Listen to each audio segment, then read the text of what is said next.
ጥበቡ ወርቅዬ የሙዚቃውን ዓለም የተሰናበተው አንደኛ ሙዚቃ ቤቱ ስላከሰረው፣ ሁለተኛ ዘፈን ራሱ ያወጣው አልበም ጥሩ ስላልሆነ ብለው አንተ ወደዚህኛው ህይወት የገባህበትን ምክንያት የሚያስቀምጡ ሰዎች አሉ። ለነሱ ቁርጥ ያለው መልስ ግን ምንድን ነው?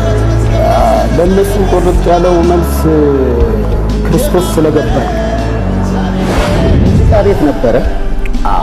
ሙዚቃ ቤቱና ካሴቶቹን አቃጥላቸዋል። እሳት አደጋ ነበር። መንፈሳዊ እሳት አደጋ ነበር። አቃጠለ።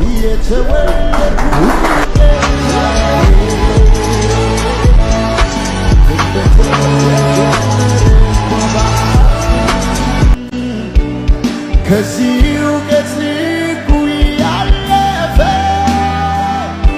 ሌላ እውቀት ተገልጦልኛል። የታሪክ ጅምር መነሻ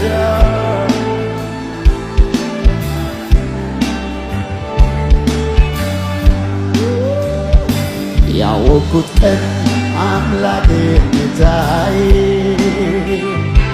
ስቀበለው እንደ ግል አዳኜ ስመዘገብ